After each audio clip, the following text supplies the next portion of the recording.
Welcome back to Beneath the Surface. Today we're talking about the city of Worthington and all the exciting things happening there with Councilman Doug Smith. Hi, Doug. Hi, how are you? Good. Thanks for joining us. Oh, thank you for having me. So we talked a little bit about the electric aggregation that is being proposed, that soon in November that the residents will have an opportunity to speak up on. That's right. But there's so much more going on in Worthington. Besides all the awesome restaurants, hello, La Chatelaine, Worthington Inn, okay. They're all good, yes, absolutely. Plug those local restaurants. Yeah. Just to name a few. But there's just a lot of fun things going on. Businesses, I know I've been to the studio, the art studio that's there. You can drink wine and paint at the same time. What fun! But there's also things like Cohatch.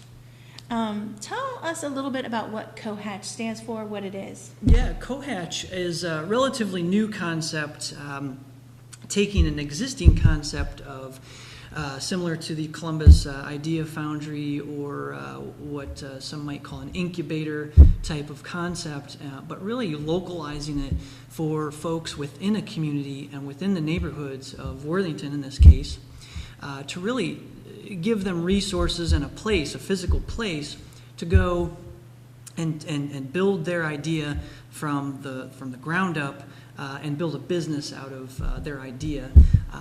And so the leaders of Cohatch, they started in Worthington about 2 years ago in downtown Old Worthington, right next to La Chatelaine there, and the space is a great space.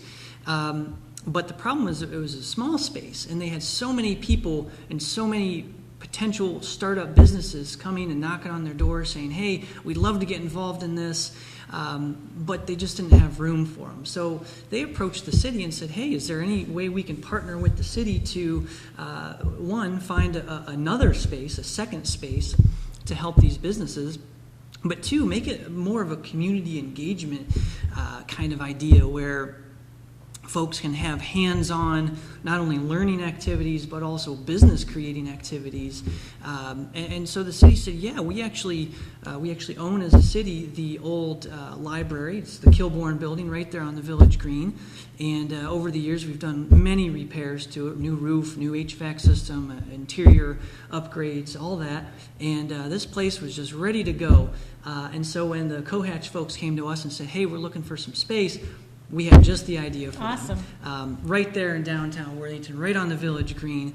And if you go there now, you'll walk in, you'll see all these folks, all these startup companies with all this energy coming in and just throwing out ideas and trying to build their business from nothing. I love it. That's exciting energy. Yeah, it's really, really good vibe, really good energy.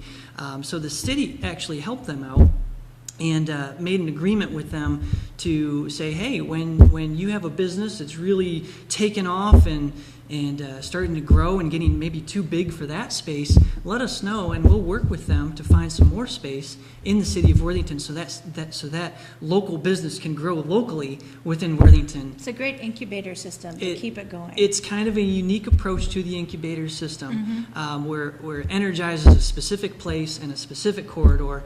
And the Village Green, of course, when the summer series for the concerts come out starting here in May, all summer long, it's going to be great to have those folks, there in the building, showing their business, taking walk-ins from the Village Green concerts and the Arts Festival and the Farmers Market, which of course is a great Saturday event every Saturday in the summer in downtown Worthington. So we're really excited about that. They've done a great job at Cohatch getting that up and running. And that was like less than a year and a half from the time they first opened the first building to the second one. Yeah, they've really done some good outreach. And I think in our culture, especially in Columbus, Central Ohio, and specifically in Worthington, there are just a lot of people out there with some really good ideas for businesses. And not only businesses, but nonprofit organizations as well, to get them off the ground in those spaces because they can utilize the resources that are available from that Cohatch concept. Nice. So you mentioned the farm market. One of the things that I see at the farm market every Saturday, right now Worthington Square Mall, because that's where it is in the winter time. I love to go get me some fresh greens on the Saturday. But there's a composting set up there. And I know that the city has kind of entertained possibility of adding composting to the city. Yeah, What would that look like? Absolutely. So right now the setup is at the farmer's market. There's a vendor there that does composting 5-gallon buckets. And every week, if you sign on to that composting arrangement, then you, as a resident, can take your bucket to the farmer's market, and in return, you get a bucket of composted soil that you can use for your garden or your flower pots or what have you. And I love that idea so much. Like I've mentioned, I grew up on a farm in Northwest Ohio, so I'm a farm boy. And anything that has to do with conservationism or cultivating our land, I think is a positive thing. So I've really taken the initiative to engage with city staff and engage with this vendor to say, hey, how can we come up with a citywide program? And I think where it's going to start is kind of a trial run. Hopefully this summer we get that off the ground, where neighborhoods, meaning physical blocks of residents, can participate in an at-home composting arrangement, where the same vendor will provide the buckets, provide the composting, but also you don't have to take it to the farmer's market. You can just set it outside your door every week, like your trash? and they pick it up like your trash. Yeah, Nice. you leave it there, and they'll exchange one bucket for the other bucket. And when you get several buckets filled, they'll provide you with composted soil. I think it's a really neat program. I've talked to some of my neighborhoods and neighborhood groups in the community.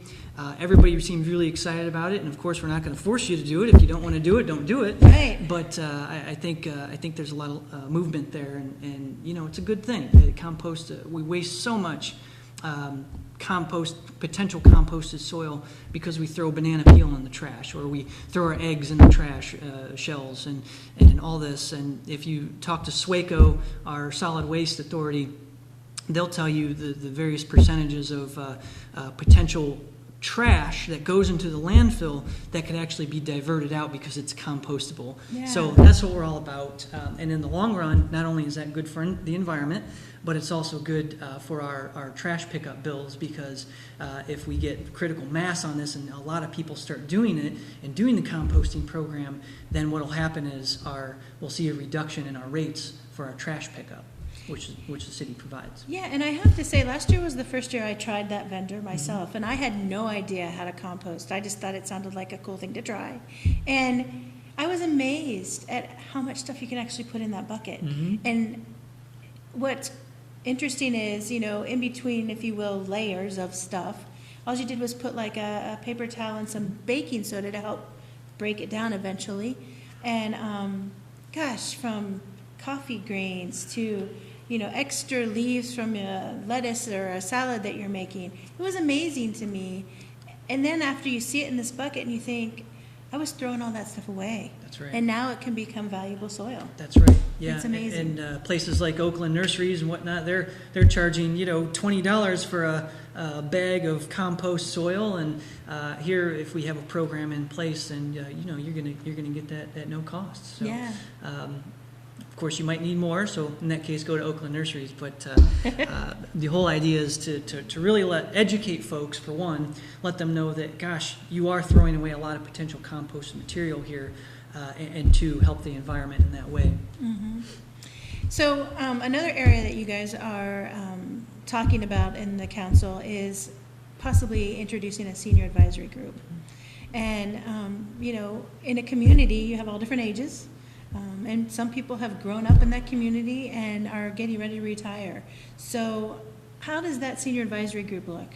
Yeah, we're still working on what the makeup of that is and what the direction is going to be. But one of my fellow council members is our profession is working with senior policies and programs on a state level. And as you may know, the city of Worthington, about 35% of our residents are above the age of 30. or above the age of 60 rather. So we're talking about a pretty sizable group of folks who are seniors, and a lot of those folks in Worthington have lived there for 50, 60 years. Yeah. In fact, last night we gave the Good Neighbor, our annual Good Neighbor Award, to a couple who live in Colonial Hills in the same house since 1968. Oh, wonderful. And think of all the good things they've done for the neighborhood. Think of all the great things they've done for the community. They've been involved, and they want to stick around. And I think of What so was their many. name? The Davis family, yeah. And so congratulations to them. Yeah, congratulations. But they are just two of the many folks in Worthington who want to stick around. And some folks I talk to out in the community, they're ready to downsize their home. They're ready to move into maybe an empty nester type of facility or a condo type of housing. And it just doesn't exist in Worthington. The housing market is booming in Worthington. Last year we were number 2 in the nation for housing real estate market, but we lack a certain senior housing product. And so not only that, but sometimes the city says, hey, you need to fix your sidewalk because it's cracked or what have you, and that's an ordinance in the city. Well, a lot of times we force them to pay for that. So what are some programs that we can implement that helps them out, Right. whether it's new housing product, whether it's maybe grant funds to pay for their sidewalk replacement, maybe it's some program where it's helps them age in place so they can stay in their home, they don't have to move. We're not really sure what that looks like, but we're trying to figure out the right kind of formula for who should be on this advisory committee to figure out what would be the best outcome for this for our seniors in our Great. city. Well, Doug, that's all the time we have for today, unfortunately, but there's so much more to talk about. So we'll have to have you back. Absolutely, yeah. Thanks for joining us, and we will see you next week on Beneath the Surface.